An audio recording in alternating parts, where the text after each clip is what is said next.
Informativo WAP, el lugar de las noticias universitarias, docencia, investigación, cultura, deportes. Informativo WAP, producción general de WAP.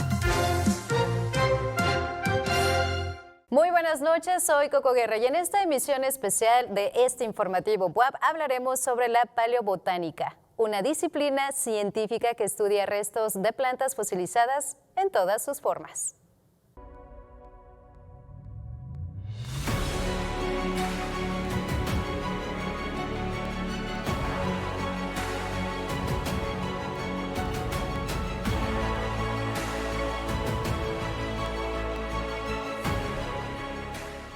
En este programa nos acompaña el doctor Carlos Castañeda Posadas, profesor investigador en la Facultad de Ciencias Biológicas de la UAP.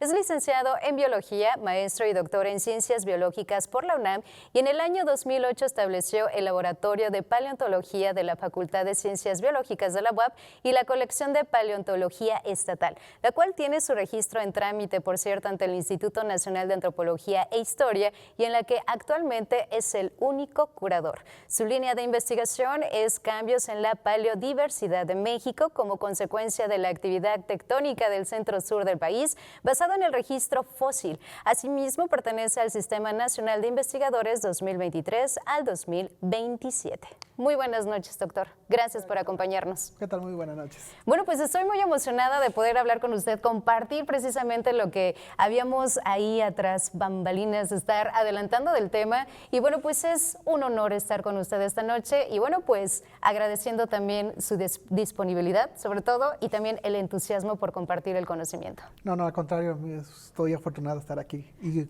para lo que pueda servir. Muchísimas gracias, doctor. Y bueno, como lo habíamos platicado, entonces, antes de ir directo a las preguntas, ¿qué le parece si vamos a la siguiente cápsula?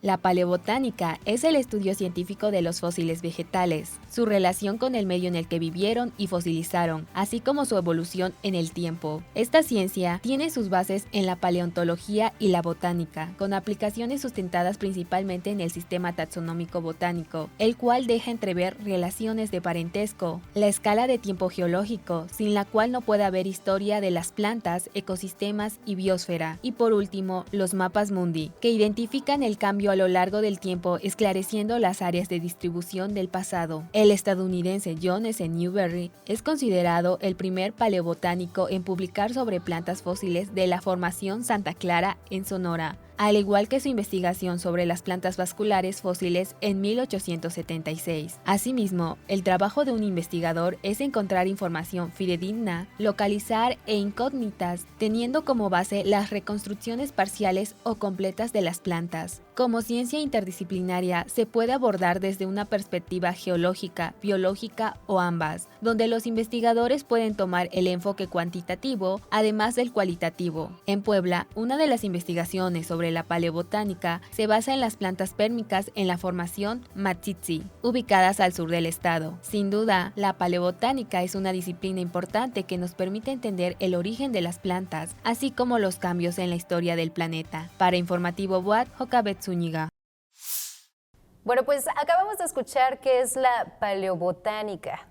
Ya nos explicaron en la cápsula, pero doctor, ¿cómo podemos entenderla de manera más sencilla? Porque normalmente lo asociamos, como lo decíamos, en la historia, pero también prehistoria y hasta podemos deducir en algo que vivieron los dinosaurios. Como decíamos, puede sonar hasta algo absurdo, pero en realidad, ¿cómo poderlo entender de manera más sencilla? Sí, la paleobotánica es el estudio de las plantas fósiles. Hablamos como fósiles cualquier evidencia de vida en el pasado. No tiene que pasar miles de millones de años para que se forme un fósil, pueden ser restos de semanas, años. Simplemente tenemos que constatar que ya no existe esa especie a nivel mundial actualmente. Entonces un fósil puede formarse hace una semana. Y bueno, pues hablamos de esos fósiles, hablamos particularmente de las plantas y con ello podemos decir entonces que también se pueden recrear escenarios, se puede recrear qué es lo que existía en cierta etapa de cierto sector de la historia de nuestro planeta, o solo es estudiarlas para algo botánico que tenga que ver con ciencia, pero de la salud. No, nosotros en la paleobotánica sí, la parte básica es estudiar las plantas para poderlas identificar taxonómicamente y así saber qué plantas existían, cuáles murieron, cuáles siguen existiendo y la historia de vida de las plantas, como el árbol genealógico. Pero una parte que usamos como aplicación de la paleobotánica es la reconstrucción de los escenarios, cómo han cambiado los escenarios biológicos a través del tiempo. Saber cómo era el planeta hace 20, 50, 100, 150 millones de años. Imagínate que cuando vivían los dinosaurios no existían las plantas con flor. Imagínate ese escenario de un bosque de coníferas, verde, pardo, donde existían muchos ginkgo biloba, pero no existían las plantas con flor. Cae el meteorito, cambian los escenarios biológicos y las angiospermas o las plantas con flor empiezan a dominar el planeta y se comienzan a formar los biomas que como conocemos actualmente. Entonces imagínate, hace 100 millones de años no existían las angiospermas, no existían las flores para regalarle el dinosaurio macho a la dinosauria hembra. Si vemos estos escenarios, a ver, recreamos escenarios a través de los fósiles de las plantas, entonces quiere decir que también depende de la etapa de la historia. Si antes no existían flores, ahora existen flores, ¿qué es lo que sigue? Habíamos hablado también fuera del aire que también podemos predecir, podemos visualizar esos escenarios de lo que puede ser el clima en un futuro, gracias a la paleobotánica. Entonces, ¿por qué tan importante? Entonces, ¿qué era estamos viviendo ahora con estas flores? Bueno, vamos a decir un poquito al principio de cómo reconstruimos los paleoambientes. Imagínate que tú estás aquí en la ciudad de Puebla y hace mucho sol, aumenta el sol como estos días, pero esto se mantiene. Todos los animales comienzan a desplazarse a donde tienen las condiciones óptimas para seguir viviendo, pero las plantas no, las plantas se mueren. O sea, si tú tienes este cactus aquí viviendo, pues él, si hace mucho calor, pues se va a morir porque él no se puede desplazar. Las plantas, entre comillas, se dispersan en miles de años o en cientos de años. Entonces, si cambian muy drásticamente las condiciones climáticas en un lugar, pues se extinguen unas plantas y llegan otras a establecerse. Esos cambios nosotros los podemos ver en el pasado y podemos reconstruir los diferentes escenarios y reconstruir las variables climáticas para decir, aquí hacía mucho calor, aquí hacía mucho frío, se elevó. Un ejemplo es lo que estamos viviendo, las investigaciones que hacemos en Tlaxcala, donde hace 25 millones de años existía un bosque tropical en Tlaxcala. Tú ahorita vas a Tlaxcala y es un matorral xerófito, o sea, son vegetaciones semiáridas, hay muchos magueyes, algunos pinitos por ahí, pero imagínate vivir hace 25 millones de años una selva como las que encuentras en Chiapas. Y eso es debido a que se está levantando el centro del país por el ingenio volcánico. O sea, todos estos volcancitos, el Popocatépetl, el Iztaccíhuatl, la Malinche, el Pico de Orizaba, son volcanes muy jóvenes que no existían hace 25 millones de años. Entonces, era otro escenario. Entonces, en el pasado nosotros tenemos evidencias de cómo son estos escenarios en los cuales no tenemos la bola de cristal para el futuro, pero sí tenemos lo que pasó hacia atrás. Si tú vas al médico y te dice está enfermo, no te va a decir qué le va a pasar a futuro. Más bien, hacen tu análisis clínico hacia atrás para ver qué es lo que te llevó a esa enfermedad. Nosotros podemos saber cómo van cambiando las comunidades actuales y saber cómo van a responder si cambian las variables climáticas. CO2, sol, lluvias, si nace un nuevo volcán, etcétera, porque lo podemos ver en el pasado. Ahora, hablando de paleobotánica nuevamente, retomando el concepto como tal y de lo que acaba de compartirnos, entonces esto quiere decir que también tenemos la herramienta para, de alguna forma, tener esa información que nos ayuda a cuidar y evitar lo que puede venir como desastre. Actualmente estamos hablando de desastre climático, calentamiento global, etcétera. Estamos en todo el mes de junio que se está marcando como terceras y cuartas olas de calor. ¿Qué podemos hablar de esto? Sentimos que va a derretirse el mundo, vamos a ponerlo de esa forma, pero en realidad creo que la evolución es para otra respuesta, no precisamente calentamiento. Sí.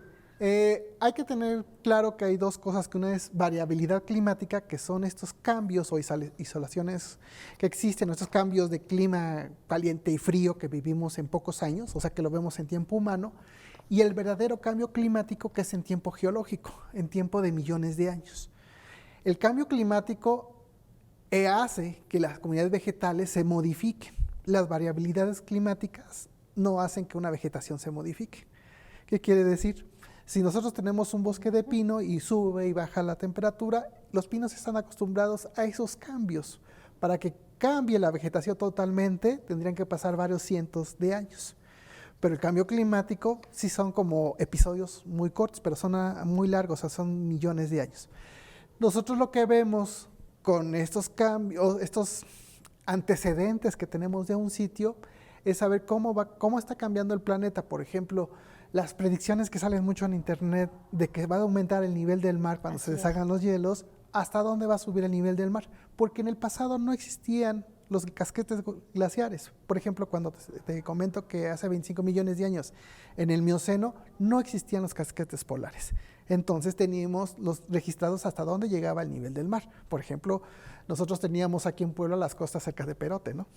Hasta allá llegaba el nivel del mar. Obviamente, por la geología, por la deformación de la corteza, no vamos a llegar a esos mismos modelos, digamos, paleogeográficos, pero sí se acercan mucho a poder hacer una predicción de qué pasaría si se deshacen los hielos, si aumenta el CO2, si aumentan los niveles de mar, porque también, por ejemplo, esto lo tenemos registrado con los manglares. Los manglares responden al cambio del nivel del mar.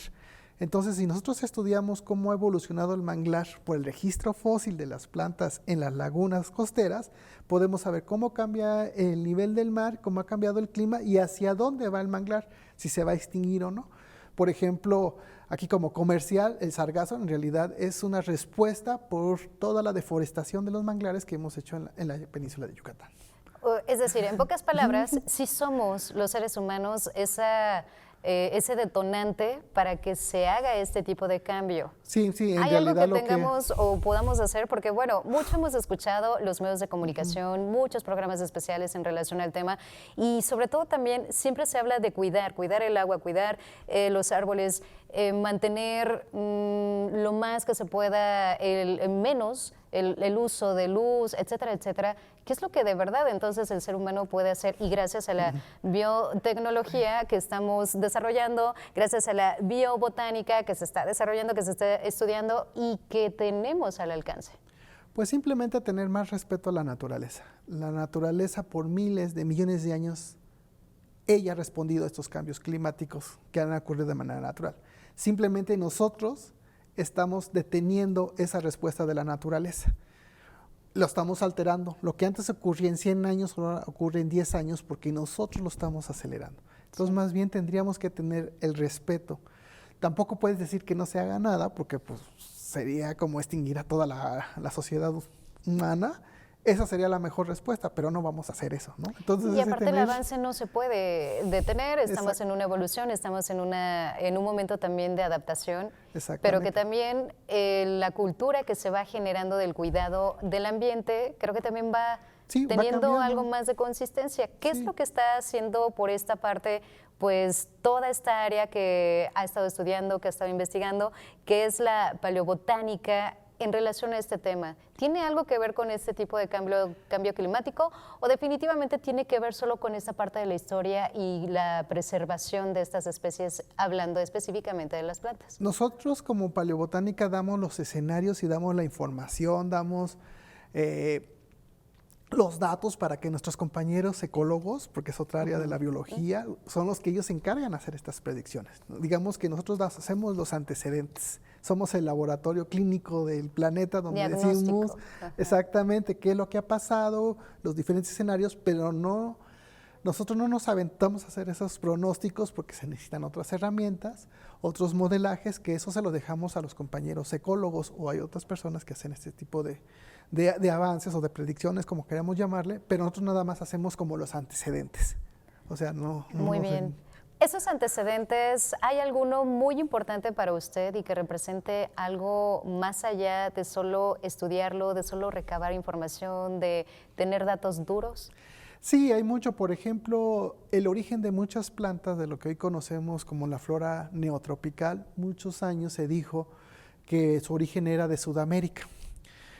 Y se decía que el origen de la biodiversidad de México, estamos hablando de las plantas, era cuando se unió Sudamérica con Norteamérica, somos como el paso, y entonces cuando se juntó hace 3 millones de años, pues ahí hubo una revolución, ¿no?, de cambio de especies. Las investigaciones que estamos haciendo, estamos junto con otros grupos, por ejemplo, que hacen paleobotánica en el país, que es en el Instituto Politécnico Nacional, obviamente en la UNAM, de donde egresé. estamos encontrando que existen plantas que se originaron aquí en México y que de aquí migraron a otras partes del mundo, antes de que se hiciera esta conexión. Y una de esas localidades las tenemos en Puebla, que son los ahuehuetes, en el municipio de Tepeji de Rodríguez. Tenemos, por ejemplo, vestigios de la primera selva baja caducifolia que se formó en la parte sur de Norteamérica. O sea, tenemos mucha evidencia y que seguimos haciendo esos trabajos. Tenemos mucha evidencia, por ejemplo, trabajamos el ámbar de Chiapas, donde estamos descubriendo las plantas que se originaron en esta parte de Norteamérica y cuando se originó este puente, bajaron a Sudamérica y ahora son endémicas o son típicas de esa zona sur del continente. Entonces, digamos, estudió en México, por lo que acaba de mencionarnos, de hecho lo mencioné también en la semblanza. ¿Quiere decir que precisamente la forma del estudio, la exigencia de la investigación, lo hizo venir a Puebla?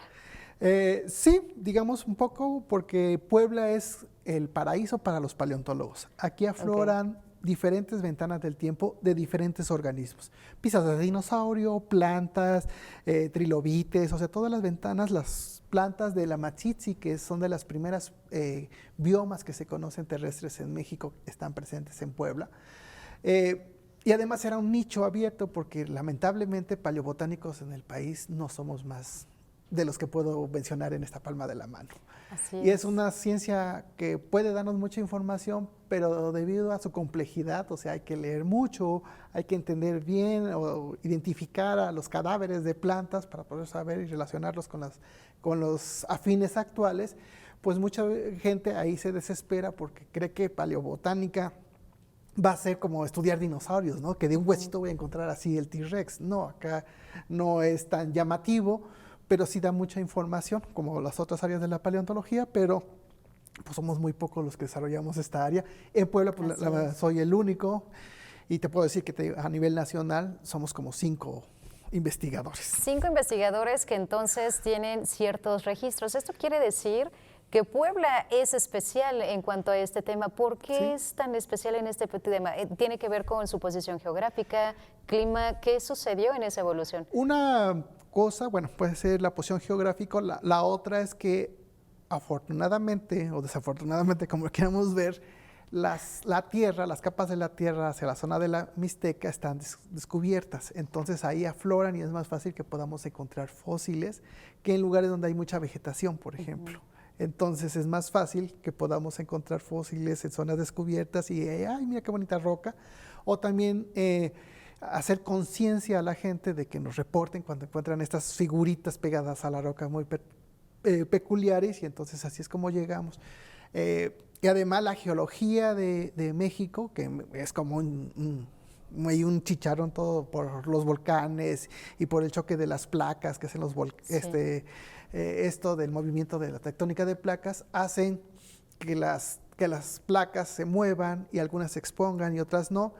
Y en Puebla, pues es ese mosaico, por eso decía ese mosaico, porque podemos abrir, haz de cuenta que rompiste diferentes platos de tu casa y los juntaste en un basurero y que lo tienes ahí expuestos en Puebla, donde tienes pedacitos de todo. Acabo de hacer una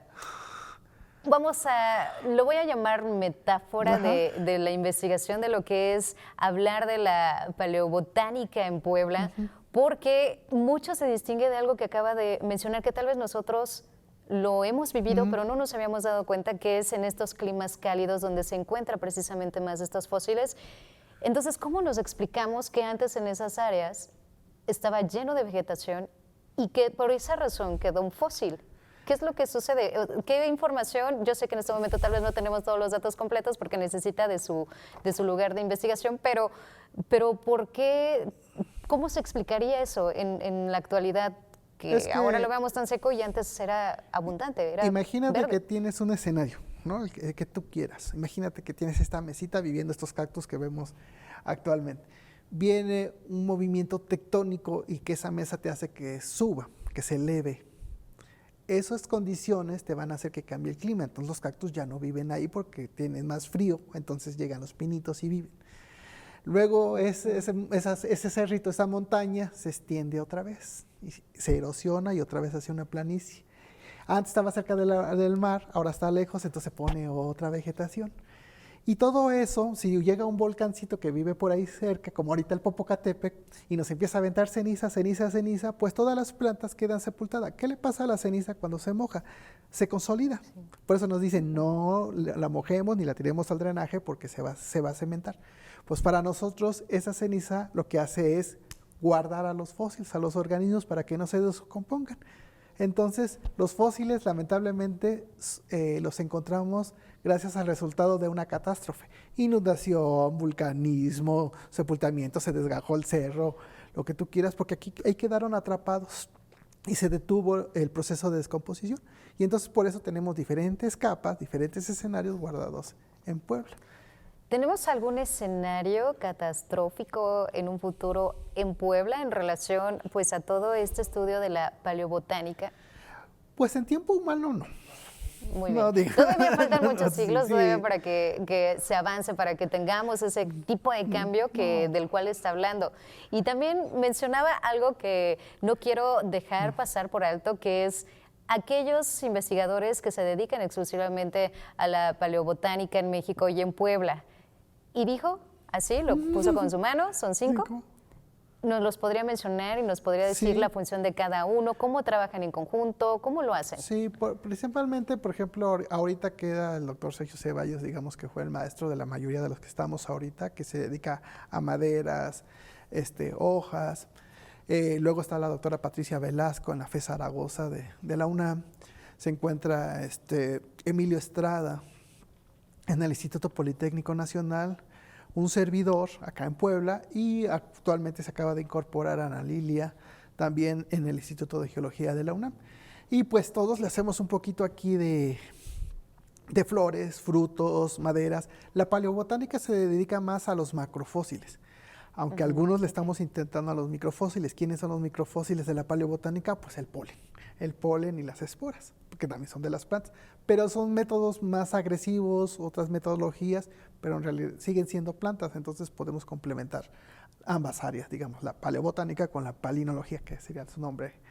Y ya también implica, digamos, un mundo totalmente distinto, sí. Y hasta en la metodología, como lo acaba de mencionar. Sí. Y todo esto pues va también de la mano de cómo van trabajando tanto en Puebla como en México estos 5 especialistas, investigadores que se han dado la tarea de investigar, recabar esa información y con esto entonces tener un vasto, pues vamos a decir, laboratorio de datos. Sí. Con estos datos, ¿qué es lo que podemos como sociedad en general hacer? ¿Los podemos pedir? ¿En qué nos puede ayudar a un ciudadano común saberlo? ¿Hay algo que podamos tener en acceso? Sí, nosotros por lo regular una de nuestras funciones es todo este conocimiento no lo guardamos, sino exhibirlo. Por ejemplo, aquí en Puebla el Museo de la Evolución, ahí hay unos restos de fósiles de plantas mexicanos.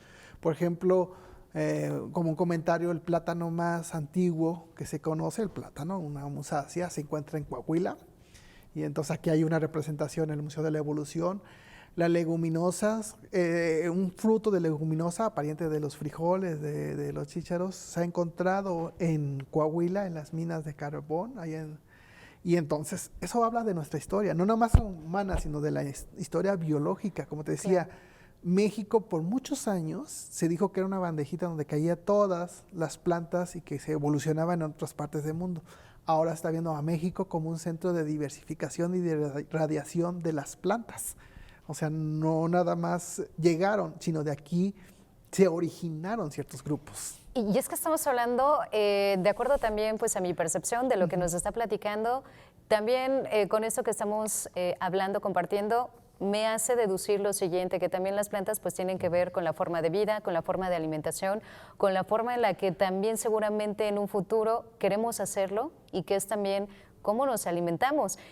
Hay formas en las que en un laboratorio, doctor, por ejemplo, en esta ocasión de paleontología de la UAP, se está trabajando, aparte de este tema de la base de datos, de los antecedentes, algunos otros temas que tengan que ver con la actualidad, con la inteligencia, con hasta la inteligencia artificial que ahora la tenemos ya a la actualidad y viviendo a día con nosotros. Pues más así como de la inteligencia de mano, seguimos haciendo ciencia pura, pero por ejemplo en el área de la paleobotánica, una de las cosas que hacemos es trabajar mucho en la identificación de los organismos. Y ahorita, por ejemplo, mi incorporación al jardín botánico, al herbario y jardín botánico universitario de aquí de la UAP, es, por ejemplo, queremos hacer un catálogo del polen y las esporas que existen tanto en la ciudad de Puebla como en todo el estado, para tener un catálogo. ¿Por qué queremos este fin? Aparte de la identificación de las plantas, imagínate que tú eres alérgica a granos de polen. Vas al médico y te dicen, oiga, soy alérgico al polen. Y el médico te va a decir, pues, ¿cuál polen? No sé, no lo sé identificar. Aquí en México no hay muchos especialistas palinólogos. En Estados Unidos sí van y te hacen un tallado y te ponen los granos de polen y dicen, usted es alérgica a esta planta. Entonces imagínate que tuviéramos un catálogo de qué plantas existen en cada región de la ciudad de Puebla. Por supuesto. Y entonces para cuestiones de los médicos que además sacaran el catálogo y dicen, eres enferma, vive por la zona de CEU, pues ahí abundan esas plantas, entonces alguna de ellas puede que tú seas alérgica y entonces ya te puedo dar el medicamento para esa planta. O sea, no nada más nos quedamos al fósil, sino también hacemos taxonomía de las plantas actuales. Y ahora con esto entendemos una parte de lo que hace precisamente la paleobotánica. Y bueno, para aprovechar el tema y aprovechar que está con nosotros, doctor, esto habla de laboratorio. ¿Me puede decir rápidamente dónde está este laboratorio? ¿Cómo podemos acercarnos a él? ¿Qué podemos encontrar? Porque también hay otro proyecto bastante interesante con el cual me gustaría concluir esta introducción de entrevista, pero también, y lo digo como introducción porque estoy dándole paso a que tengamos la oportunidad de platicar en otra ocasión también. Sí, mira, el laboratorio es el laboratorio de paleobiología que se encuentra en el Ecocampus, ahora muy famoso estos días. Sí. Estamos en el edificio VAL 4, en el cual es un laboratorio de investigación donde los muchachos pueden hacer sus tesis, sus servicios sociales, sus prácticas profesionales, pero también lo hemos convertido como un centro de difusión de la paleontología. O sea, es paleobiología, no paleobotánica, es paleobiología donde vemos todo, vertebrados, invertebrados. ¿Qué te quiero decir vertebrados? La zona de Valsequillo es muy rica en fósiles del Pleistoceno, mamuts, caballos, gliptodontes, etcétera, etcétera. Entonces los rescatamos, la gente nos va a decir, encontramos estos restos, claro, entonces vamos y rescatamos los fósiles. Y participamos y van los niños y conocen estos fósiles. Claro, lo hacemos nuestro y sobre todo así aprendemos de lleno, que es la paleobotánica. Por último, vamos a concluir con esto, doctor, porque hay un proyecto muy interesante, el Paleobús. ¿Dónde podemos encontrarlo? ¿Qué es lo que hace? Porque visita precisamente a los municipios para entonces compartir qué es la paleobotánica. Sí, el Paleobús es un proyecto que salió junto con el CONCITEP y gracias al apoyo del maestro Victoriano, porque pues no todo el mundo puede ir a un museo o puede ir al laboratorio de paleobiología de la UAP. Entonces lo que queríamos hacer y tratar de transmitir esta importancia de los fósiles, además hay una moda en los fósiles y no nada más decir que paleontología son dinosaurios, porque nada más cierras tus ojos, que te digan paleontología y luego te encuentras a Jurassic Park, claro. No, hay otras cosas de la paleontología y que Puebla somos un lugar muy rico en fósiles y que tenemos que cuidarlos porque es parte de nuestro patrimonio. Se hizo este museo itinerante en un camioncito de estos como repartidores de Sabrit, perdón la marca, de refrescos o de botanas, en los cuales hicimos una plataforma para hacer un pequeño museo para mostrar los fósiles que hay en Puebla. No hay fósiles de otras partes. Porque muchos me dicen, es que ¿por qué no van a traer el tiranosaurio Rex ahí? No, porque aquí en Puebla no hay tiranosaurio Rex. Entonces la idea es mostrarle a los niños, este autobús viaja por todo el estado, lo único que tienen que hacer es entrar a la página de CONCITEP, en los vehículos de la ciencia, ahí se registran, llenan un formulario y lo piden a que queremos que el autobús o vehículo de la ciencia asista a nuestra escuela y es gratuito. Entonces CONCITEP hace las rutas para que pueda cubrir todo el estado porque es de los poblanos, esa es la indicación, que ese autobús sea gratuito y que vaya a todos los lugares poblanos, a todas las escuelas de todos niveles y se transmite la importancia de la paleontología. Y entonces lo que hicimos fue capacitar a la gente de CONCITEP para que ellos hicieran cargo de este pequeño camioncito y pudieran difundir esta área de la paleontología. Excelente, pues ya sabemos también qué es lo que están haciendo, no solo están dentro del laboratorio, sino también en todos los municipios de nuestro estado y bueno, pues así seguiremos aprendiendo. Muchísimas gracias, doctor Carlos Castañeda, gracias por acompañarnos y enseñarnos un poco más acerca de la paleobotánica. Sí, muchas gracias a ustedes por la invitación y pues el laboratorio está abierto siempre cuando quieran asistir. Muchísimas gracias. Pues están nuestras redes sociales a todos los que tengan dudas a través de Informativo WAP, @TV WAP. Y bueno, pues es así como damos paso a la programación de Radio y TV WAP. Gracias por el favor de tu atención. Recuerda que tenemos una cita mañana para vernos y escucharnos en Informativo WAP con nuestra compañera Laura Montiel. Y gracias a los que siguieron la información de nuestra institución en las redes sociales. Soy Coco Guerra. Siempre haz escuchar tu voz.